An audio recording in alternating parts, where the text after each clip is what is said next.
3811. Now, these memos, these Comey memos, which so much were made of the Comey memos, and all they do is damn Comey. And the Justice Department sat on these memos for a year. Fought the release of these memos under FOIA requests for a year. Why? Why? Because they benefit Trump? There's a nice, concise review of this over there at the Daily Wire. And they say, what do we know about these memos? Number one, we know that Comey leaked the memos to prompt a special counsel in the first place. After Comey's firing, he leaked the memos to a close friend so the press would see them, intending to prompt a special counsel investigation into his firing. And by the way, now that we've seen these memos, why would they prompt a special counsel investigation? The theory was that the memos showed that Comey was hot on Trump's trail on the Russia investigation and that Trump fired Comey in order to obstruct justice. Now, I'll say this too. If the president had not fired Comey, ladies and gentlemen, he'd still be over there doing his stuff. The president deserves a big thank you for firing Comey. Comey told the Senate Intelligence Committee in June 2017, quote, I asked a friend of mine to share the content of the memo with a reporter. I didn't do it myself for a variety of reasons, but I asked him to because I thought that might prompt the appointment of a special counsel. But there's nothing in the memos that suggests Trump was actually attempting to obstruct justice. It shouldn't have prompted the appointment of anyone for anything. Number two, the letter from the Department of Justice to Congress suggests portions of the memo were classified. Comey said he hadn't broken the law by showing the memos to a third party because they were unclassified personal recollection. But the letter from the Department of Justice to Congress, with the memos attached, states, therefore, pursuant to your request, we're providing the requested memoranda in both redacted and unredacted formats for your convenience.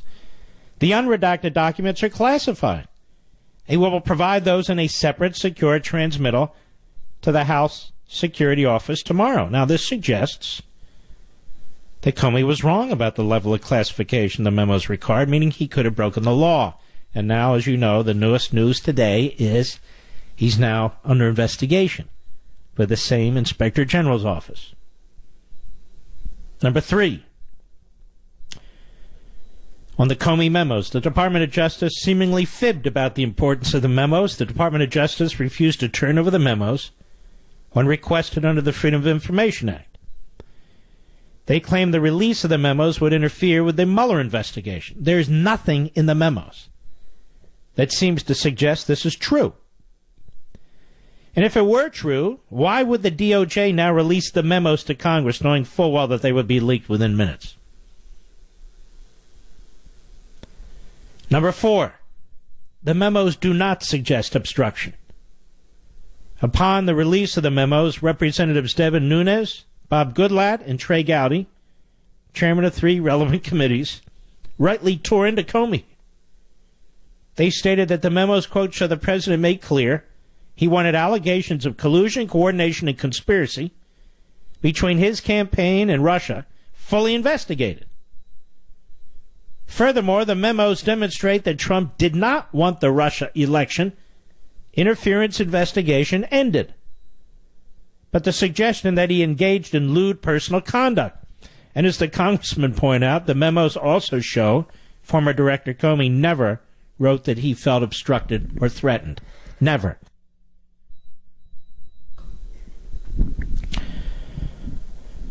Number five, on the Comey memos, Comey held Trump to a different standard than Obama officials.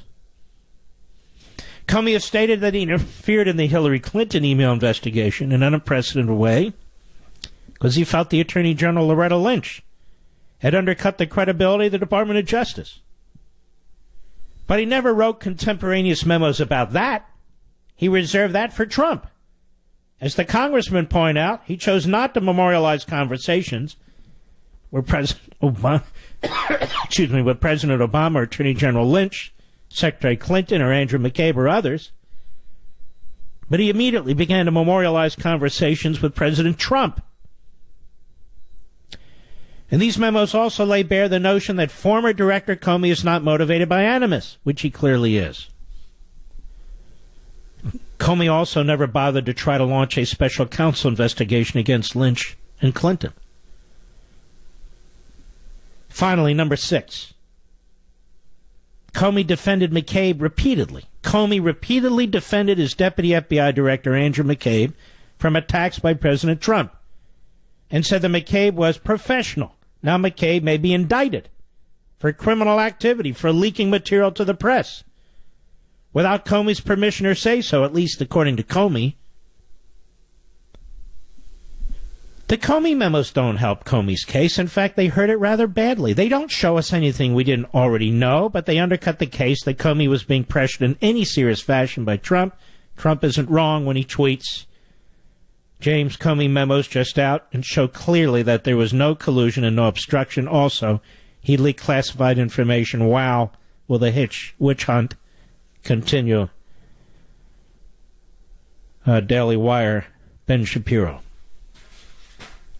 And in this regard, James Comey going on and on about what a great guy McCabe is in these memos. Here's what Comey said about McCabe on MSLSD yesterday to Rachel Maddow. And may I say this, Mr. Producer? It's my understanding that the Sean Hannity show beat the Maddow show last night. Did you know this? That's my understanding. Do you know who was on that show last night? Me. All right, cut 3, go. While you were director of the FBI, and he was your deputy, was there clarity under your leadership about talking to the press, about the issue of leaks, about who could authorize people to discuss things with reporters? I think so. There were 2 people who could authorize disclosures, the director and the deputy director. So Andy had the authority to speak to the media and to authorize communications with the media. Do you think he improperly spoke to the media in that capacity then? I don't know for sure. I know that he didn't tell me about it, didn't ask me about it before he did it. I think the Inspector General's report is right in that respect, and I would have expected that. But I think he had the authority to do that. And I think if he were here, he might say, well, I didn't need to talk to the boss because I had the authority to do that. Mm-hmm. And that's a hard one, because given all that was going on at that point in time, I would have expected him to talk to me. But I think as a matter of rule, he had the authority.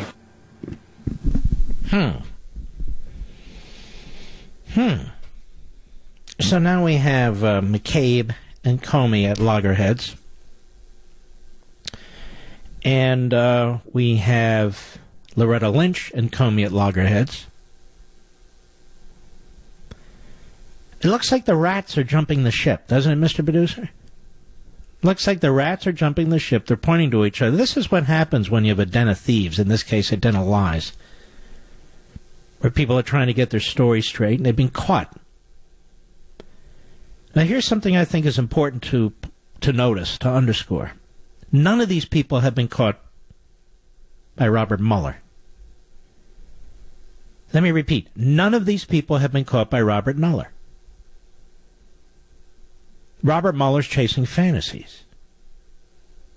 Now, he's hurting people along the way. He's not really accomplishing anything. In fact, let's think about this for a minute. What exactly has Robert Mueller accomplished? Other than destroying one life after another.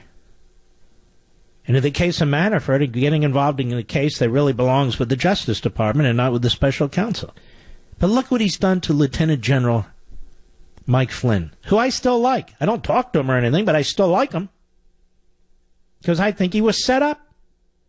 As I think Trump's been set up. But what has he done?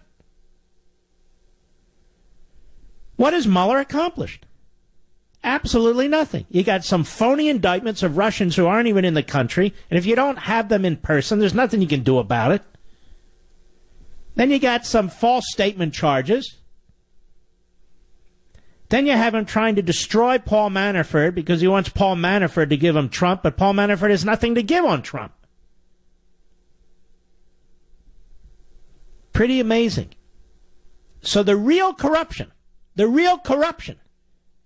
has been uncovered in part by the Inspector General of the Justice Department, who does not have the power to conduct a criminal investigation, and others, including some serious, intrepid reporters. Not the mainstream media. They're not serious and they're not intrepid. They're drunk on their own stupidity. But the real corruption, the ingrained, entrenched corruption at the highest levels of the FBI, they weren't discovered by Mr. Mueller. Mr. Mueller's in bed with these people. Mr. Mueller and Mr. Comey are best friends. And so I have a question for Mr. Mueller. Now that your best friend, one of your key witnesses, Mr. Comey, has demonstrated himself to be a serial liar, an egomaniac, a narcissist, what are you going to do about it? Is he still going to be your key witness in one case or another? When you go after obstruction on Donald Trump? Obstruction on Donald Trump. Can somebody please tell me what the hell Donald Trump has obstructed? What has he obstructed? He doesn't like his attorney general. He's still there. He doesn't like his deputy attorney general. He's still there. He can't stand Mueller. He's still there. What's he obstructed? They went after Michael Flynn. Even though the president objected to it, they went after him. President didn't obstruct anything. They go after his kids. They go after his son-in-law. They go after his daughter. Has he obstructed anything? What's he obstructed? Has he destroyed documents? Has he erased emails? Not a damn thing. Obstruction of justice. Obstruction of justice. What obstruction of justice? Exactly. Then you have these idiots in the Senate, for the most part. Goober Lindsey Graham. I think we should pass a law to protect Mueller. I think we should pass a law to get you the hell off TV. I'm so sick of seeing you, to be perfectly honest with it. How do you get so dumb and you can be a United States Senator? Well, that's a dumb question. They're all over the place. Of course, I say that with all due respect to Lindsey. He's always so profound. Whether it's immigration and so forth, he's leader of the pack. Trump clearly obstructed justice. I want to give you an idea how sick this is. How sick some of these leftist goons really are. This is, let's see, which one should I pick out? This guy, Ed Markey from Massachusetts. I never could stand this fool when he was a congressman. And so, of course, the liberals of Massachusetts give him a job increase to a senator. But then again, they elected Kennedy after Chappaquiddick, so what can I say? Here he is. Here he is on the memos. Cut 10, go. These documents just further flesh out this intense effort which Donald Trump has had right from the beginning of his presidency to try to sweep the entire Russia investigation under... Listen to me, you moron. He didn't sweep anything under the rug. In fact, he told Comey, in essence, go get him. Go ahead. If somebody in my administration or my campaign did something wrong, go get him. That's what the damn memo says. Is this guy illiterate? No, he's a liberal. Then we have Tom Udall, Democrat of New Mexico. Cut 11, go. Well, my major takeaway is that President Trump has been involved in a very extensive effort to influence what's been going on with the Mueller investigation. How so? How so? By calling a fastball to the head, by trying to defend himself, by trying to defend his administration? There's no extensive effort to do anything, you idiot. Go ahead. Obviously, a very important investigation to the country because of the Russian... No, it's not an important investigation to the country. It's not important at all. We already know about Russian interference. There was no collusion. What's the important investigation? Well, and you don't want to know about real Russian collusion. Tom Udall, Ed Markey, they don't talk about Hillary Clinton and the DNC colluding with the Russians. Why is that? Go ahead. Our election, there's a big question as to whether or not the Trump campaign was involved in the collusion. No, there's not a big question about that. None whatsoever. No, there's nothing. Zero, zippo. No question whatsoever. Congratulations, New Mexico. You elected a complete